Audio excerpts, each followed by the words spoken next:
जोहार। नई दिशाएं में आपका स्वागत है। मेरा नाम है कीर्ति चौहान।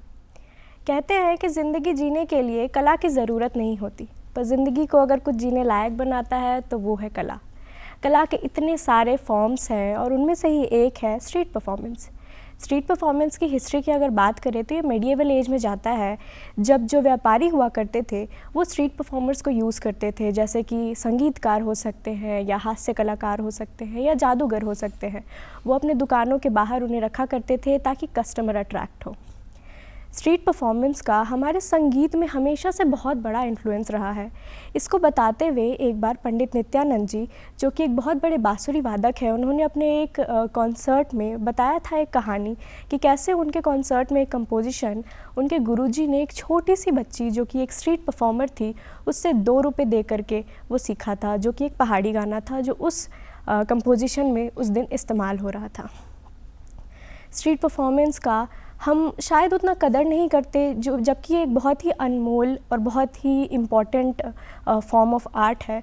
और इसीलिए क्योंकि हमें शायद ऐसा लगता है कि अगर हम किसी चीज़ के लिए पैसे नहीं दे रहे हैं ना, किसी चीज़ की हमने टिकट नहीं खरीदी, तो शायद वो उतना बड़ा नहीं है। मंच पर चढ़ा हुआ कलाकार बहुत बड़ा है, पर रोड पर या स्ट्रीट पर परफॉर्म करने वाला कलाकार शायद उतना टैलेंटेड नहीं है।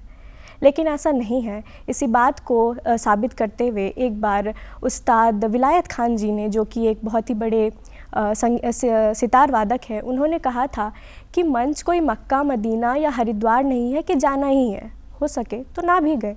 और ये बिल्कुल सही है। हम मंच को कोई पैरामीटर नहीं सेट कर सकते हैं कि मंच पे चढ़ा कलाकार बहुत बड़ा है और स्ट्रीट पर कलाकार बहुत छोटा है। झारखंड में अगर स्ट्रीट परफॉर्मेंस में, बस्किंग में या स्ट्रीट सिंगिंग में कोई एक नाम उभर कर आता है जिसने बहुत अच्छा नाम कमा लिया है इस क्षेत्र में, तो वो है जगदीश मुंडा जी। जगदीश मुंडा जी एक संगीतकार हैं, इसके अलावा वो एक गिटारिस्ट हैं और उनका बैंड भी है, और वो ऑनलाइन हो या ऑफलाइन काफ़ी अच्छा नाम कमा चुके हैं। आज हमारे साथ जगदीश मुंडा जी मौजूद हैं। नमस्कार जगदीश जी, बहुत बहुत स्वागत है आपका हमारे शो में। Thank you. सभी को सबसे पहले जोहार और नमस्ते। मेरा नाम जगदीश मुंडा है और जैसे कि मैम ने बताया कि हम स्ट्रीट में भी गाते हैं और मेरा बैंड भी है, और ये सिलसिला स्टार्ट हुआ पिछले लगभग 2 साल से और ये कंटिन्यू है अभी। जगदीश जी, जब हम आपके बारे में बात करते हैं तो लोग आपको एक स्ट्रीट परफॉर्मर के तौर पर जानते हैं और आप गिटारिस्ट हैं ये जानते हैं, लेकिन आपका बैकग्राउंड का क्या है, आप कहाँ से आते हैं? मैं चाहूँगी कि आप हमारे दर्शकों को उस बारे में बताइए। जी बिल्कुल। हम बेसिकली बुंडू से हैं जी, जो कि रांची ज़िला के अंदर में ही आता है। रांची से लगभग 35-40 किलोमीटर के डिस्टेंस पे है ये। और बुंडू से हम 10th किए, फिर 10th करने के बाद हम रांची शिफ्ट हो गए। और इंटरेस्ट था म्यूज़िक स्कूल से, क्योंकि स्कूल में थोड़ा बहुत सिखाया जाता था, जैसे प्रेयर सब हो गया, ये सब चीज़ स्कूल में कराया जाता था असेंबली में। तो फिर वहीं से आया और पर हम रांची शिफ्ट हो गए। फिर ऐसे होता है, घर में प्रेशर होता है कि पहले पढ़ाई करो, फिर कोई ऑप्शन नहीं था उस समय, फिर पढ़ाई करने लगे। फिर 12th करने के बाद ग्रेजुएशन कर लिए हम। फिर ग्रेजुएशन के बाद भी हम जब घर में बोले कि हमको मतलब इंस्ट्रूमेंट्स चाहिए, हमको क्लासेस जाना है, ज्वाइन करना है वोकल के लिए, गायकी के लिए, तो घर में बोले कि नहीं, इस समय स्कोप नहीं है, लाइफ नहीं है। तो फिर हम ग्रेजुएशन किए। फिर हम एक होता है, समय आता है कि ग्रेजुएशन करने के बाद कॉम्पिटिटिव एग्ज़ाम्स हो गए ये सब चीज़ के लिए। तो फिर हमको लगा कि नहीं, म्यूज़िक मेरा छूट जाएगा यहाँ से। तो फिर हम खुद से ही अपने बलबूते इसको आगे किए, ट्यूशन्स पढ़ा के फिर ये कंटिन्यू वैसे ही करते करते ये अभी तक चल ही रहा है। जी जगदीश जी, हम जब म्यूज़िक की बात करते हैं तो म्यूज़िक घराने से बहुत सारे लोग आते हैं और उनके लिए ना इस फील्ड में करियर बनाना बहुत ही आसान होता है। ना ही सिर्फ कनेक्शन वाइज, जब बल्कि फाइनेंशियली भी बहुत इजी होता है। आपके लिए, जो कि एक आउटसाइडर है, उनके लिए इस इंडस्ट्री में काम करना कितना स्ट्रगलिंग होता है और क्या क्या चैलेंजेस झेलने पड़ते हैं? जी बिल्कुल। शुरुआती के 1 साल में बहुत ज़्यादा चैलेंजेस झेलने पड़े थे मुझे, क्योंकि ना मेरे पास कुछ इक्विपमेंट्स थे, ना गिटार ना हारमोनियम, और लोग मुझे जानते नहीं थे। ऐसे शौकिया गाते थे, जैसे कि हर कोई गाते हैं ऐसे घर पे, तो वैसे हम भी गाते थे। पर हम सोचे कि नहीं, आगे ले जाना होगा, तो अगर हमको इसको ले जाना है तो फिर हमको कम से कम एटलीस्ट हारमोनियम चाहिए, जिससे थोड़ा सा आवाज़ ठीक हो जाए। और हारमोनियम बजाना स्कूल से आता था, मतलब कुछ हद तक, जो स्कूल के टीचर को श्रेय जाता है मेरे, जी। सुभाष गोस्वामी जी। और उन्होंने मुझे बहुत सारी चीज़ें, बेसिक चीज़ सिखाए थे। और उसके बाद रांची आने के बाद तो फिर वो वहाँ पे रह गए ना, तो फिर यहाँ पे खुद से ही परस्यू करना पड़ा आगे, खुद से ही यूट्यूब से देख देख करके ये सब, और रियाज़, और अभी भी चल रहा है। प्रोफेशनली ट्रेंड तो नहीं है हम, और अभी भी ये सिलसिला चल ही रहा है। जी, जब मैं आपका इंट्रोडक्शन दे रही थी तब मैंने बस्किंग टर्म का इस्तेमाल किया था। बस्किंग एक बहुत फॉरेन टर्म है और बाहर में तो ये बहुत पॉपुलर है, और अगर इंडिया में बात करें तो दिल्ली, मुंबई जैसे मेट्रो शहर में तो चलिए फिर भी इसका कल्चर है, पर झारखंड जैसे राज्य में इसका क्या स्कोप है? जी बिल्कुल, स्कोप मतलब लॉन्ग टर्म में कहा नहीं जा सकता है, लेकिन ये शॉर्ट टर्म के लिए बहुत अच्छा चीज़ है। और इसमें आपको ऑडियंस से डायरेक्ट रूबरू होने का मौका मिलता है, और इसमें ना बीच में कोई मीडिएटर नहीं होता है कि चलो हम तुमको यहाँ पे ले जाते हैं, इस प्लेटफॉर्म में काम कराते हैं, मेरे पास प्लेटफॉर्म है। यहाँ पे डायरेक्टली लोगों को, आप गाना गाइए, आपको लोग सामने से सुनते हैं जी। और एक मतलब अच्छा लगता है जब लोग अप्रिशिएट करते हैं, तो एक मोटिवेशन बूस्ट होता है कि बहुत अच्छा कर रहे हो। मतलब स्ट्रीट में गाने के लिए जिगरा चाहिए, ऐसे बहुत जिगर चाहिए, क्योंकि लोग 2 शब्द अगर 100 आदमी के सामने बोलने से लोग हिचकिचाते हैं कि 2 शब्द बोलो कह करके, तुम तो गाना गा रहे हो। तो इस तरह का, और थोड़ा बहुत डोनेशन भी आ जाता है, तो फिर उससे मतलब जो म्यूज़िकल इंस्ट्रूमेंट है ये सब का पूर्ति हो पाता है, और जो भी चीज़ जो एक मतलब स्ट्रगलर को चाहिए वो सब थोड़ा बहुत फुलफ़िल हो पाता है, तो अच्छा लगता है। ऊपर से सबसे अच्छा ये लगता है कि लोग अप्रिशिएट करते हैं जी। तो उसमें मतलब साइड वाली चीज़ें फिर धुंधला हो जाता है फिर। जी, बस्किंग का कॉन्सेप्ट शायद हमारे दर्शकों के लिए बहुत नया होगा, तो मैं बताना चाहती हूँ कि बस्किंग का मतलब होता है कि स्ट्रीट पर परफॉर्म करना, लाइव ऑडियंस के सामने परफॉर्म करना, जिससे कि आपको थोड़ी मॉनेटरी हेल्प हो सकती है। मैं आपसे ये जानना चाहूँगी कि मॉनेटरी हेल्प तो होती है, मैंने देखा भी है कि पेटीएम का वो लगा करके रखते हैं, स्कैनर लगा करके, कि आप उससे हेल्प कर सकते हैं। क्या इससे कोई कनेक्शंस भी बनता है? क्या इससे लोग आपको रीच आउट भी करते हैं कि हमारे यहाँ परफॉर्म करिए, या आपको कुछ इससे काम भी मिलता है? जी बिल्कुल, काम मिलता है। अभी तक जैसे मेरा शहर तो रांची ही है फ़िलहाल, और यहाँ के शहर वाले अभी तक बहुत अच्छे हैं, और अभी तक हमको नेगेटिव रिव्यू कहीं नहीं मिला है। ऑनेस्टली, ये ऑनेस्ट बोल रहे हैं हम। रांची शहर के लोग बहुत अच्छे हैं और सपोर्टिव हैं, और हमको ऐसे स्ट्रीट से बहुत सारा काम मिला है। जैसे कि किसी ने बोला है कि तुम बहुत अच्छा गा रहे हो, उनको अच्छा लगा, तो वो बोले कि मेरे घर पे हम बुलाना चाहते हैं, ऐसे करके बर्थडे है, एनिवर्सरीज है, ऐसे तो काम मिलता है स्ट्रीट से। जगदीश जी, हमारे म्यूज़िक इंडस्ट्री में बहुत बड़े बड़े नाम हैं जिन्होंने बहुत स्ट्रगल किया है अपने लाइफ में। अगर मैं आपसे जानना चाहूँ कि किसके लाइफ को आपको देख करके लगता है कि इतना स्ट्रगल करने के बाद जो अप्रिशिएशन मिलता है वो वर्थ है, किसके लाइफ स्टोरी से आप इंस्पायर्ड है, कौन आपके इंस्पिरेशन है? जी बिल्कुल, ऐसे हम 2-3 सिंगर्स जो अभी तक हमारे हिंदी फिल्म इंडस्ट्री में अभी तक काम कर रहे हैं, जिनको बहुत एडमायर करता हूँ। उनमें से पहला नाम है अरिजीत सिंह जी, जिनको पूरा दुनिया जानती है जी। दूसरा नाम है सोनू निगम जी। जी बिल्कुल। उनका मैं बहुत बचपन से फ़ैन रहा हूँ। जब मुझे गाना पसंद आने लगा था, गाना का टेस्ट जब आने लगा था, तब से मैं सोनू निगम जी को सुनता हूँ, और सबसे पहले सोनू निगम जी को सुना तो फिर अच्छा लगा, फिर उनके गाने गाता था। फिर उसके बाद जब 2010-12 के आसपास था, समय था जब हम क्लास 7-8 में थे, तब अरिजीत सिंह के गाने सुनने को मिला तो बहुत ही अच्छा लगने लगा। तो फिर हम पता करने लगे कि ये सिंगर्स मतलब है कौन, और मतलब कब से गा रहे हैं, क्या एज है, पिछले कभी किसी शो में ये लोग पार्टिसिपेट किए थे कि नहीं, ये सब सारा लाइफ बायोग्राफी हम थोड़ा रिसर्च किए। तो मतलब बहुत ही अच्छा लगा कि उन लोगों का लाइफ जर्नी वहाँ से लेकर के यहाँ तक जी। तो बहुत इंस्पायर करता है वो सब चीज़ की, मतलब जीरो से लेकर के हीरो तक कैसे आए वो लोग। तो फिर बस वहीं से मोटिवेशन मिलता है और इंस्पिरेशन भी मिलता है जी बिल्कुल, आगे करना है। जी जगदीश जी, शुरुआत में मैंने आपके इंट्रोडक्शन में बताया था कि ना ही सिर्फ आपका खुद का बैंड है और आप गाते हैं और गिटार भी बजाते हैं, बल्कि आप खुद से गाने भी बनाते हैं। जी बिल्कुल। मैं चाहूँगी कि अगर आज हो सके तो हमारे दर्शकों को आप ज़रूर अपने बनाए किसी गाने में से कुछ अगर लाइन हो तो ज़रूर सुनाइए। जी बिल्कुल, एक गाना है जो ऑलरेडी यूट्यूब पे रिलीज़ हो चुका है, वो आई थिंक पिछले साल रिलीज़ हुआ था जी, तो हम सुनाना चाहेंगे हमारे ऑडियंस को। तो ये गाना जब बनाया जा रहा था, एक्चुअली लिरिक्स मेरे नहीं हैं जी, मेरे साथ एक भैया रहते हैं, उन्होंने लिखा था। जी, पर गाना को बनाने में कंट्रीब्यूशन मेरा था और उसको गाया मैंने खुद है। जी। ये गाना अभी जितने भी यूथ हैं उनके लिए लिखा गया था, जो मतलब एक्सक्यूजेज देते हैं कि ये सारा प्रॉब्लम है, ये सारा प्रॉब्लम है। बहुत सारे प्रॉब्लम्स, लाइफ है, ज़िंदगी का नाम ही प्रॉब्लम है। जी। सबको एक से एक प्रॉब्लम काटना ही पड़ता है। तो ये गाना यूथ के लिए स्पेशली बनाया गया था, तो सुनाते हैं ये गाना। जी।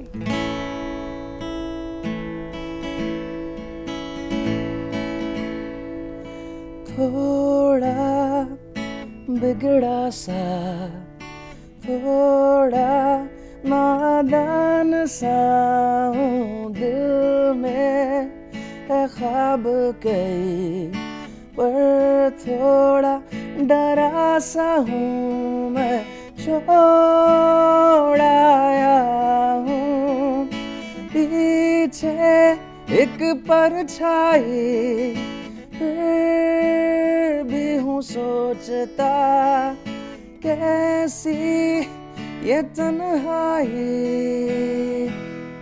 गुमनाम सी, गुमनाम सी। ये गाना थोड़ा काफ़ी लंबा है, पर हमें सुना दिए। इसका अंतरा काफ़ी खूबसूरत है और ये काफ़ी रिलेट करेंगे अभी के यूथ। दर्द तो है हजारों, पर उन्हें न दिखाना है, ठोकर चाहे जितने लगे, फिर से खड़े हो जाना है। दर्द तो है हजारों, पर उन्हें न दिखाना है, ठोकर चाहे जितने लगे, फिर से खड़े हो जाना है। उम्मीद है हजारों, कुछ करके हमको दिखाना है, एक ना एक दिन ख्वाबों को हकीकत हमें कर जाना है, हकीकत हमें कर जाना है। थोड़ा बिगड़ा सा, थोड़ा नादान सा हूँ मैं। Thank you. बहुत ही सुंदर गाना, और आपकी आवाज़ तो बहुत ही मीठी है, गाने के बोल भी बहुत अच्छे थे, बहुत अच्छा। जगदीश जी, मैं आपसे जानना चाहूँगी कि आजकल हम देखते हैं कि जो सिंगिंग है उसमें अगर आपको करियर बनाना है तो उसका एक बहुत फिक्स पैटर्न हो गया है कि रियलिटी शोज़ में चले जाओ और उसके बाद फिर वहाँ से फेम मिल ही जाएगा और फिर कनेक्शंस हो जाएंगे और आप गाना की मतलब प्लेबैक सिंगिंग में आ सकते हैं। मैं आपसे जानना चाहूँगी कि क्या कभी आपने इसके बारे में नहीं सोचा, कभी आप रियलिटी शोज़ में नहीं गए? अगर नहीं गए तो क्यों, और अगर गए हैं तो उसके बारे में बताइए। जी बिल्कुल नहीं गए हैं, इसका एक साफ सा रीज़न है जी। और क्लियर रीज़न है कि एक्चुअली हम प्रोफेशनली वैसा ट्रेंड नहीं है। अच्छा। और बहुत सारे गाने जो जॉनर होते हैं सिर्फ वैसा मतलब उतना भी ज़्यादा मतलब मेरे पास उतना ज़्यादा वर्सटैलिटी नहीं है। अच्छा। तो बस यही रीज़न है कि नहीं गए हैं। और सेकंड बात आपने बोले कि कभी सोचे नहीं हो, तो बिल्कुल सोचे, हम नेक्स्ट ईयर ज़रूर ट्राई करेंगे। अभी हम सीख रहे हैं, थोड़ा स्टार्ट किए 1-2 महीने से वोकल, और नेक्स्ट ईयर ज़रूर ट्राई करेंगे रियलिटी शोज़ के लिए। जी। जगदीश जी, आप मिडिल क्लास फैमिली से आते हैं और इस टाइप का पैशन को फॉलो करने के लिए फाइनेंशियली भी बहुत मतलब हिम्मत चाहिए, और ऐसे भी लोग आपको यही एडवाइस करते हैं कि पहले पढ़ाई लिखाई कर लो, ये सब में कुछ ऐसा करियर नहीं लगा रखा है। तो मैं आपसे जानना चाहूँगी कि एक मिडिल क्लास फैमिली से आने से क्या क्या स्ट्रगल्स आपको झेलने पड़े हैं? जी बिल्कुल, जैसे मिडिल क्लास फैमिली से हम भी बिलोंग करते हैं, जैसे मैंने पहले बताया। तो जैसे रांची आने के बाद घर वाले सबसे पहले यही बोले थे कि पढ़ाई करना है, म्यूज़िक में स्कोप नहीं है, लाइफ नहीं है, मतलब एक लॉन्ग टर्म नहीं है। लॉन्ग टर्म मतलब क्या कह सकते हैं कि लंबे समय के लिए इसको ये नहीं चल सकता है। तो पर हम सोचे कि हम पहले सोचे थे कि बीटेक करेंगे, पर आईआईटी जो होता है जी तो उसका एंट्रेंस एग्ज़ाम के लिए तैयारी करेंगे, पर फिर हम वहाँ से उतर गए उस गोल से, क्योंकि एक काफ़ी उस समय लगभग 60 से 70 हज़ार रुपये के आसपास वो फ़ीस आता था। जी 1 साल का कोर्स होता था वो एंट्रेंस एग्ज़ाम के लिए, तो वो अफोर्डेबल नहीं था घर वालों के लिए, वो हम समझ गए थे। तो फिर हम मना कर दिए कि हम नहीं करेंगे, हम ग्रेजुएशन करेंगे। और मन में तो था ही कि म्यूज़िक करना है, चाहे एनी हाउ करना है, रांची जाना है। रांची मतलब आने का 2 मोटिव था, एक पढ़ाई, दूसरा मेरा म्यूज़िक, क्योंकि बुंडू एक छोटा सा टाउन है, वहाँ पे होता नहीं है वैसा, तो वो माहौल भी नहीं मिलता है, तो इसलिए हम रांची आ गए। तो फिर मतलब काफ़ी हम पता किए कि क्लासेस कैसा चलता है यहाँ पे, क्या फ़ी वगैरह है, ये सब तो पता किया, तो मेरे लिए अफोर्डेबल नहीं था। और फिर हम सोचे कि कुछ अर्निंग्स होना चाहिए जिससे हम ये सब कर सकें, क्लास कर सकें, कम से कम जो इंस्ट्रूमेंट है जैसे कि गिटार हो गया, हारमोनियम हो गया, खरीद लें। तो फिर खुद से ट्यूशन्स पढ़ाने लगे। तो फिर और ये हम घर में नहीं बताए थे जी कि हम ट्यूशन किस लिए पढ़ा रहे हैं। तो फिर हम वही ट्यूशन्स पढ़ा करके ये करना, मतलब म्यूज़िक को आगे लेके जाने के लिए जो इंस्ट्रूमेंट था वो खरीदे, जैसे हारमोनियम सेकेंड हैंड खरीदे हम एक, उसके बाद गिटार खरीदे। तो फिर खरीद लेने से होता नहीं है ना, फिर उसको बजाना भी पड़ता है और सीखना भी पड़ता है। कोई भी गिटार बजा नहीं सकता है अंदाजी, पहले बार छुएगा तो फिर हम सोचे कि सीखा कैसे जाए, और सीखने के लिए क्लास है, पर क्लास काफ़ी मेरे लिए महंगा था उस समय। जी तो फिर हम सोचे कि नहीं, ये एक्सक्यूज़ नहीं बनना चाहिए, हमको सीखना है तो सीखना है, एनी हाउ सीखना है। एक बगल में भैया रहते थे, वो थोड़ा थोड़ा गिटार बजाते थे, तो बस उनका गिटार छूते थे। और जब वो वहाँ से शिफ्ट हो गए तो फिर वो चले गए, तो फिर हमको फिर सोचे कि गिटार तो ख़रीदना पड़ेगा। फिर हम गिटार खरीदे एक थोड़ा लो बजट वाला, और फिर यूट्यूब, उसमें मेरे पास स्मार्टफ़ोन नहीं था, तो हम सोचे कि स्मार्टफ़ोन लिया जाता है। एक EMI में स्मार्टफ़ोन लिए, जी और वहाँ से यूट्यूब से हम स्टार्ट किए, और यूट्यूब से ही गिटार बजाना सीखे, और हारमोनियम और स्मूथ हो गया। हारमोनियम तो पहले से थोड़ा बहुत आता था, जैसे बताया था स्कूल के टीचर रहे हैं मेरे, उन्होंने मुझे सिखाया था। जी और बस वही यूट्यूब से ही अभी करते करते थोड़ा और स्मूथ हो गया। और बोलते हैं ना कि आप किसी चीज़ को डेली प्रैक्टिस करोगे तो वो और बेटर होते जाएगा, तो वही गिटार प्लेइंग और बेटर होते गया, और अभी तक बजा ही रहे हैं, लोगों को पसंद आ रहा है। जी जगदीश जी, मैंने जब आपसे पूछा था कि आपके इंस्पिरेशन कौन है, आपने बताया कि आप अरिजीत सिंह या सोनू निगम जैसे कलाकारों से बहुत प्रेरित हैं। बिल्कुल। पर आप खुद स्ट्रीट पर बजाते हैं, क्या आपसे कभी कोई इंस्पायर होता है? क्योंकि स्ट्रीट पर बजाना और गाना खुद में बहुत बड़ी बात है, लोगों में हिम्मत नहीं होता है 2 शब्द बोलने के लिए भी, लेकिन स्ट्रीट में परफॉर्म करना, वो भी ऐसे लोगों के सामने जो अपना टाइम देने के लिए आपको लायबल नहीं है। उनका मन करेगा तो रुकेंगे, उनका मन करेगा तो वो चले जाएंगे, क्योंकि वो रोड पर हैं। आप उनका अटेंशन ग्रैब करेंगे तो वो रुक सकते हैं, वरना वो चले जाएंगे। तो ऐसे जगह पर परफॉर्म करना बहुत इंस्पायरिंग है, क्योंकि बहुत सारे लोग होते हैं जो अपना पैशन दबा करके रह जाते हैं, कभी उस बारे में कुछ करते नहीं हैं, और ऐसे किसी को देखना, रोड पर परफॉर्म करना, मुझे लगता है कि बहुत इंस्पायरिंग है। तो क्या कभी आपका कोई पर्सनल एक्सपीरियंस रहा है जब कोई आकर आपको बोले कि आपको देख करके मुझे लगता है कि अपने पैशन में मुझे भी कुछ करना चाहिए? अगर आपसे कोई इंस्पायर हुआ है तो उस बारे में ज़रूर बताइए। जी बिल्कुल इंस्पायर हुआ है, और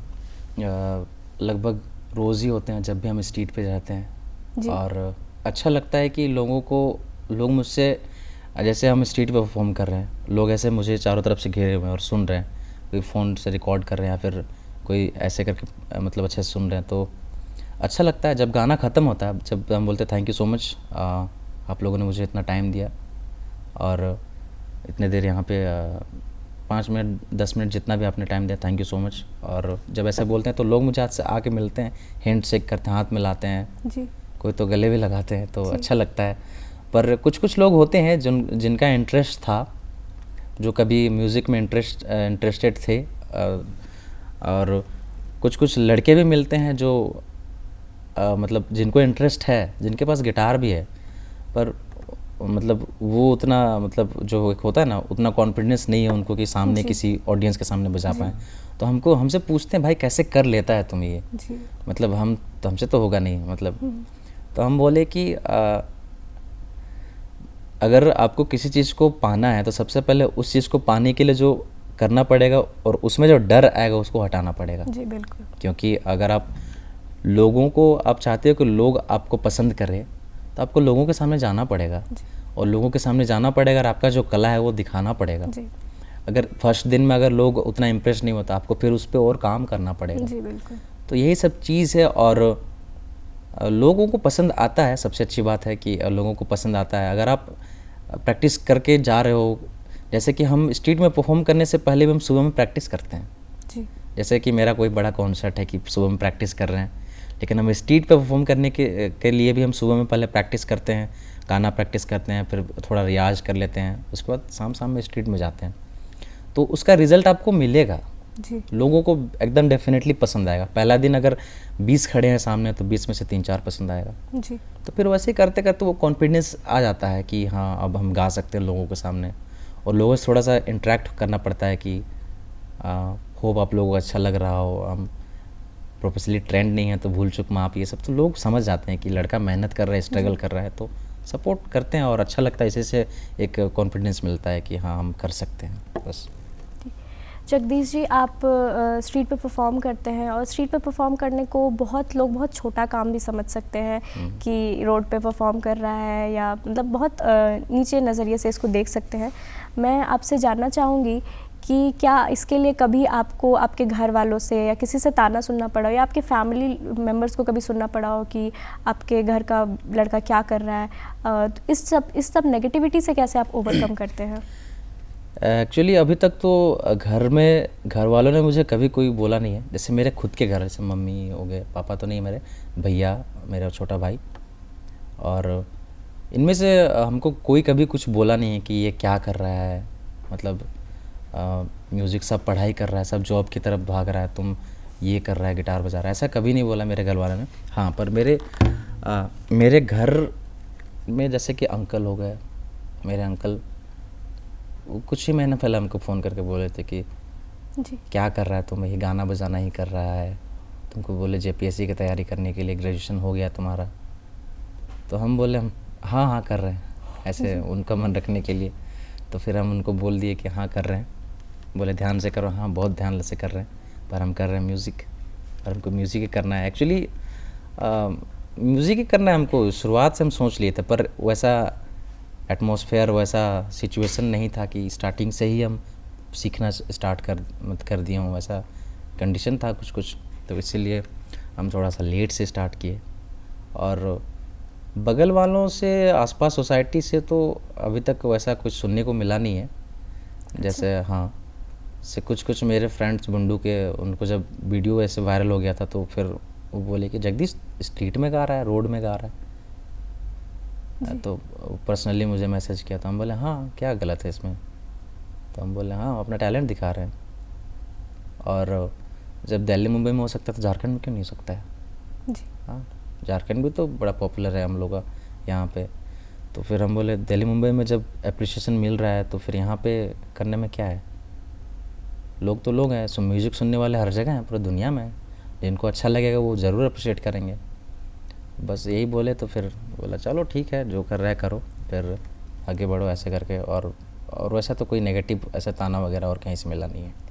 जी, आप जो करते हैं बस्किंग, उसमें पर्टिकुलरली कोई ऐसा नाम है जिससे कि आप इंस्पायर्ड हो, कि जिसको लगा हो कि ये करते करते इसने नाम बना लिया है और मैं भी ये कर सकता हूँ, ऐसा कोई नाम है जिसको आप अपना इंस्पिरेशन समझते हैं? बिल्कुल। ये बात है पिछले कोविड के समय, मतलब लॉकडाउन ख़त्म होने के जस्ट बाद। अच्छा। तो घर पे पड़े हुए थे सब, तो यूट्यूब स्क्रॉल करते करते हमको एक वीडियो मिल गया जो कि मुंबई का था, और वो स्ट्रीट में एक लड़का गा रहा था जिसका नाम था शकील। उसका यूट्यूब चैनल शकील म्यूज़िक करके है जी। वो गाता था ऐसे स्पीकर लगा करके, और टिप बॉक्स था, अपना डिटेल्स था, और कुछ ऑनलाइन पे के लिए QR कोड रखा हुआ था उसने, और वैसे ही रोड लोगों के सामने गा रहा था वो, और लोग काफ़ी अप्रिशिएट कर रहे थे। गाना जैसे ख़त्म होता था वो तालियां, वेरी गुड, वंस मोर, ऐसे। तो वहाँ से एक हमको आया कि यार मतलब हम तो उतना ज़्यादा सीखे हुए नहीं हैं, और अगर स्पेशली हम 5 साल सीखने को समय दें तो मेरा एज काफ़ी 5 साल बाद काफ़ी बड़े हो जाएंगे हम, और फिर बहुत सारा रिस्पॉन्सिबिलिटी होता है फैमिली को लेकर के, तो सब चीज़ करना पड़ता है ना। तो इसलिए हम सोचे कि ये भी किया जाए और साथ में सीखा भी जाए।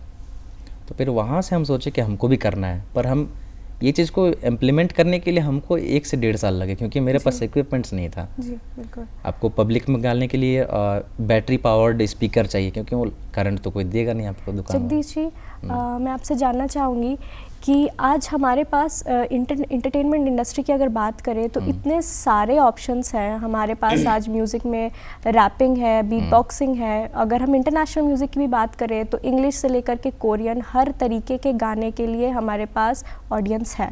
लोगों का अटेंशन स्पैन बहुत कम हो चुका है, हम 15 सेकंड की वीडियो को भी 4 सेकंड में ही हटा देते हैं। ऐसे में स्ट्रीट परफॉर्मेंस करके लोगों का अटेंशन गैदर करना और इसमें सस्टेनेबिलिटी करना, ये इसका फ्यूचर क्या है? आप क्या देखते हैं स्ट्रीट परफॉर्मेंस का फ्यूचर? जी बिल्कुल। सबसे पहली बात तो स्ट्रीट परफॉर्मेंस, स्ट्रीट में परफॉर्म करने का मेरा एक ही मकसद है, लोगों तक अपनी आवाज़ पहुंचाना। सोशल मीडिया में भी एक्टिव हैं जी। पर सोशल मीडिया में होता है ना कि आजकल थोड़ा सा आपको, अगर आपको कोई भी, जैसे इंस्टाग्राम है, इंस्टाग्राम में आपको रील्स अगर वायरल करना है तो आपको कंटिन्यू बनाना पड़ेगा जी। और सबसे पहले उसका क्वालिटी में इम्प्रूवमेंट करना पड़ेगा। उसका कैमरा क्वालिटी हो गया, ऑडियो क्वालिटी हो गया। तो सबसे पहली बात तो मेरा फ़ोन काफ़ी थोड़ा लो बजट का है, इस पर कैमरा फैसिलिटी नहीं है। और हम सोशल मीडिया में ठीक है वायरल होना वो अलग बात है, पर हम चाहते थे कि लोग मुझे पर्सनली जाने। जी बिल्कुल। जगदीश जी, आपसे बात करके बहुत अच्छा लगा और आपके बारे में जानने को मिला, आपके स्ट्रगल के बारे में हमें पता चला और झारखंड में बस्किंग का क्या स्कोप है इस बारे में पता चला। मैं आपको बहुत सारी शुभकामनाएं देती हूँ कि आपका करियर ज़रूर बने। आप प्लेबैक सिंगिंग करना चाहते हैं, मैं चाहती हूँ कि आप ज़रूर उसमें एक बार करियर बनाएं और बहुत सारा काम करें और बहुत अच्छा काम करें। तब तक के लिए मुझे दीजिए इजाज़त, मैं मिलूँगी आपको अगली कड़ी में। जोहार। Thank you.